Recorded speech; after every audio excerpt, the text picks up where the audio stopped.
الله أكبر. الحمد لله رب العالمين الرحمن الرحيم مالك يوم الدين إياك نعبد وإياك نستعين اهدنا الصراط المستقيم صراط الذين أنعمت عليهم غير المغضوب عليهم ولا الضالين. ولقد أرسلنا إلى من قبلك فأخذناهم بالبأساء والضراء لعلهم يتضرعون فلولا إذ جاءهم بأسنا تضرعوا ولكن قست قلوبهم وزين لهم الشيطان ما كانوا يعملون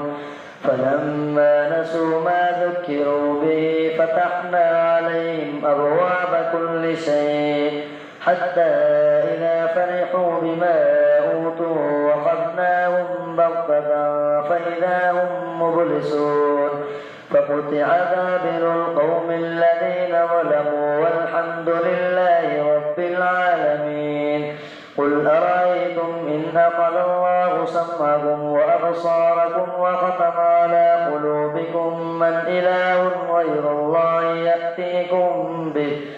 انظر كيف نصرف الآيات ثم هم يصدفون. قل أرأيتكم إن أتاكم عذاب الله بغتة أو جرة هل يهلك إلا القوم الظالمون وما نرسل المرسلين إلا مبشرين ومنذرين فمن آمن وأصلح فلا خوف عليهم ولا هم يحزنون والذين كذبوا بآياتنا يمسهم العذاب بما كانوا يفسقون. قل لا أقول لكم عندي خزائن الله ولا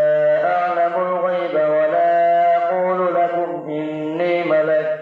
إن أتبع إلا ما يوحى إلي قل هل يستوي الأعمى والبصير أفلا تتفكرون. وأنذر به الذين يخافون أن يحشروا إلى ربهم ليس لهم من دونه ولي ولا شفيع لعلهم يتقون.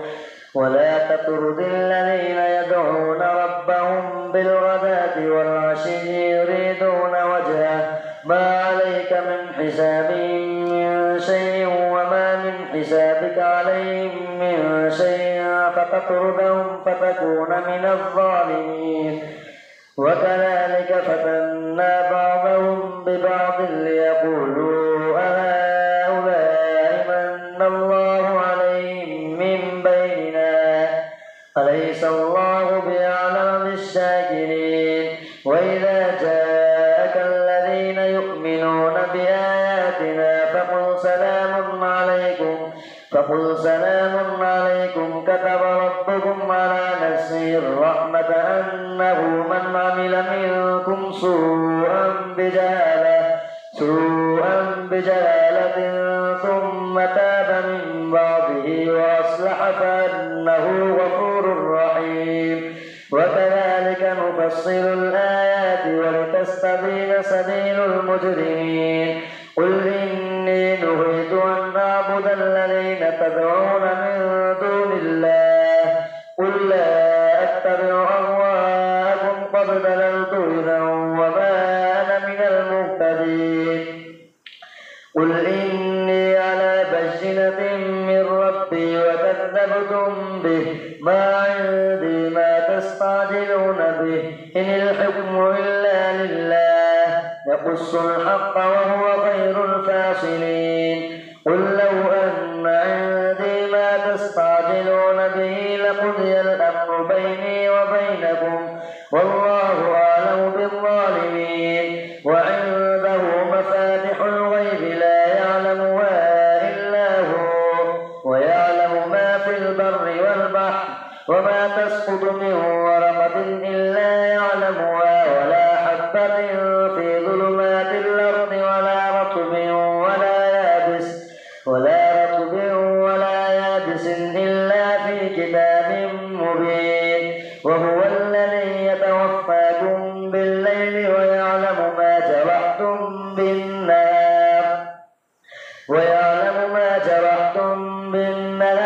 ثم يبعثكم فيه ليقضى أجل مسمى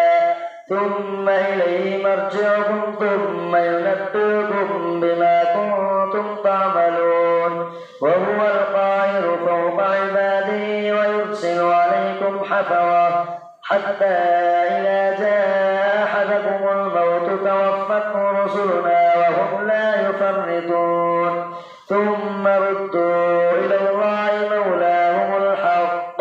ألا له الحكم وهو أسرع الحاسبين قل من ينجيكم من ظلمات البر والبحر تدعونه تضرعا وخفية لئن نجانا من هذه لنكونن من الشاكرين قل الله ينجيكم منها ومن كل كرب ثم أنتم تشركون قل هو القادر على أن يبعث عليكم عذابا من فوقكم تحت أرجلكم أو يلبسكم شيعا ويذيق بعضكم بأس بعض انظر كيف نصرف الآيات لعلهم يفقهون وكذب به قومك وهو الحق قل لست عليكم بوكيل لكل نبأ مستقر وسوف تعلمون وإذا رأيت الذين يخوضون في آياتنا فأعرض عنهم حتى يخوضوا في حديث غيره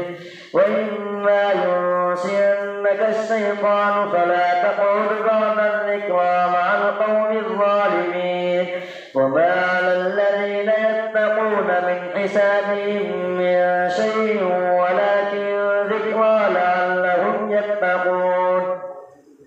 وذر الذين اتخذوا دينهم لعبا ولهوا وغرتهم الحياة الدنيا وذكر به أن تبصر نفس بما كسبت ليس لها من دون الله ولي ولا شفيع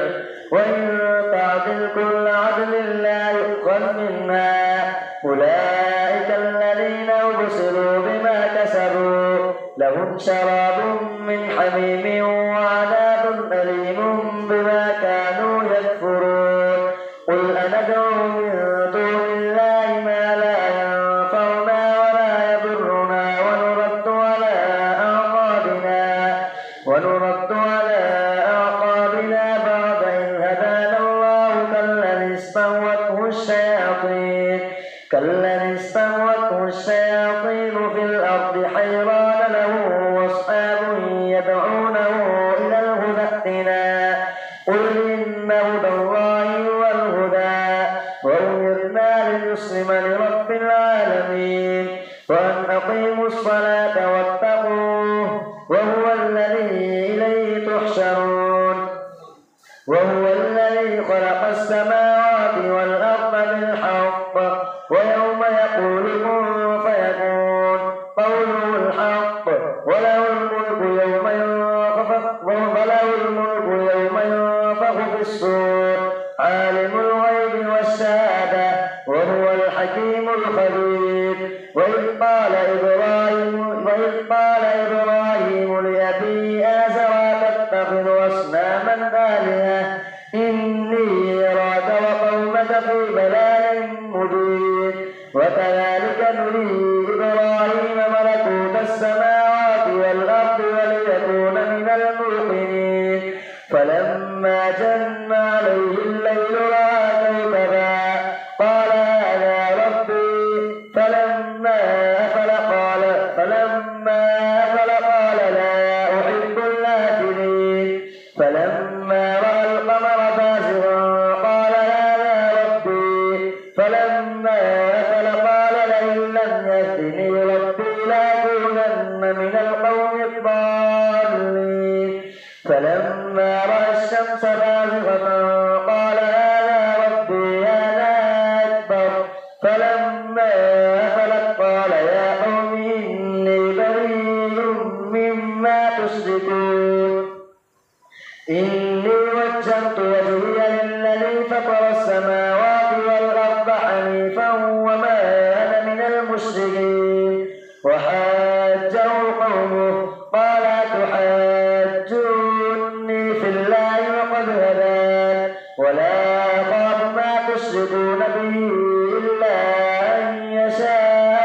ربي شيئا وسع ربي كل شيء علما أفلا تتذكرون وكيف أخاف ما أشركتم ولا تخافون أنكم أشركتم بالله ما لم ينزل به عليكم سلطانا فأي الفريقين أحق بالأمن إن كنتم تعلمون الذين آمنوا ولم يلبسوا إيمانهم بظلم أولئك لهم الأمن وهم مهتدون الله أكبر سمع الله لمن حمده الله أكبر الله أكبر الله أكبر الله أكبر الحمد لله رب العالمين الرحمن الرحيم مالك يوم الدين إياك نعبد وإياك نستعين اهدنا الصراط المستقيم صراط الذين أنعمت عليهم غير المغضوب عليهم ولا الضالين وتلك حجتنا آتيناها إبراهيم على قومه نرفع درجات من نشاء إن ربك حكيم عليم ووهبنا له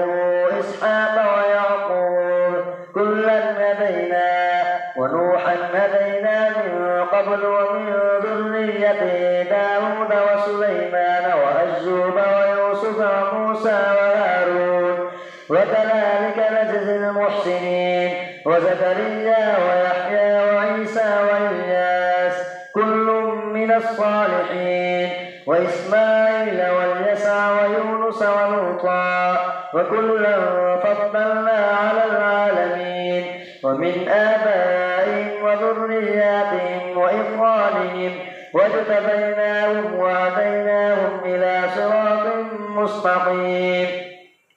ذلك هدى الله يهدي به من يشاء من عباده ولو أشركوا لحبط عنهم ما كانوا يعملون أولئك الذين آتيناهم الكتاب والحكم والنبوة فإن يكفر بها هؤلاء فقد وكلنا بها قوما ليسوا بها بكافرين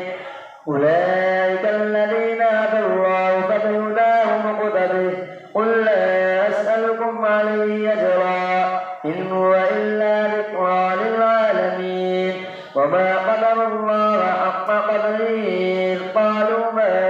أنزل الله على بشر من شيء قل من أنزل الكتاب الذي جاء به موسى نورا وهدى للناس تجعلونه قراطيس تبدونها وتخفون كثيرا وعلمتم ما لم تعلموا أنتم ولا آباؤكم قل الله ثم ذرهم في خوضهم يلعبون وهذا كتاب أنزلناه مبارك مصدق الذي بين يديه ولتنذر أم القرى ومن حولها والذين يؤمنون بالآخرة يؤمنون به وهم على صلاتهم يحافظون ومن أظلم ممن افترى على الله كذبا أو قال أوحي إلي ولم يوحى إليه شيء ومن قال سأنزل مثل ما أنزل الله ولو ترى إذ الظالمون في غمرات الموت والملائكة باسطوا أيديهم أخرجوا أنفسهم اليوم تجزون عذاب الهون بما كنتم تقولون على الله غير الحق وكنتم عن آياته تستكبرون ولقد جئتمونا فرادا كما خلقناكم أول مرة وتركتم ما خولناكم وراء ظهوركم وما نرى معكم شفعاءكم الذين زعمتم أنهم فيكم شركاء لقد نقطع بينكم وضل عنكم ما كنتم تزعمون إن الله فالق الحب والنوى يخرج الحج من المسجد ومخرج المسجد من الحج ذلكم الله فأنى تؤفكون فالق الإصباح وجعل الليل سكنا والشمس والقمر حسبانا ذلك تقدير العزيز العليم وهو الذي جعل لكم النجوم لتهتدوا بها في ظلمات البر والبحر قد فصلنا الآيات لقوم يعلمون وهو الذي أنشأكم من نفس واحدة فمستقر ومستودع قد فصلنا الآيات لقوم يفقهون وهو الذي أنزل من السماء ماء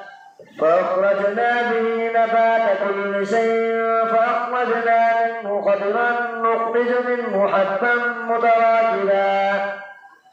ومن النخل من طلعها قنوان دانية وجنات من أعناب والزيتون والرمان مشتبها وغير متشابه انظروا إلى ثمره إذا أثمر وينعه إن في ذلكم لآيات لقوم يؤمنون وجعلوا لله شركاء الجن وخلقهم وخلقوا له بنين وبنات بغير علم سبحانه وتعالى عما يصفون بديع السماوات والأرض أنى يكون له ولد ولم تكن له صاحبة وخلق كل شيء وهو بكل شيء عليم ذلكم الله ربكم لا إله إلا هو خالق كل شيء فاعبدوه وهو على كل شيء وكيل لا تدركه الأبصار وهو يدرك الأبصار وهو اللطيف الخبير قد جاءكم بصائر من ربكم فمن أبصر فلنفسه ومن لم فعليها وما أنا عليكم بحفيظ وكذلك نصرف الآيات وليقولوا درست ولنبينه لقوم يعلمون اتبع ما أوحي إليك من ربك لا إله إلا هو وأعرض عن المشركين ولو شاء الله ما أشركوا وما جعلناك عليهم حفيظا وما أنت عليهم بوكيل ولا تسبوا الذين يدعون من دون الله فيسبوا الله عدوا بغير علم كذلك زينا لكل أمة عملهم ثم إلى ربهم مرجعهم فينبئهم بما كانوا يعملون وأقسموا بالله جهد أيمانهم لئن جاءتهم آية ليؤمنن بها قل إنما الآيات عند الله وما يشعركم أنها إذا جاءت لا يؤمنون ونقلب أفئدتهم وأبصارهم كما لم يؤمنوا به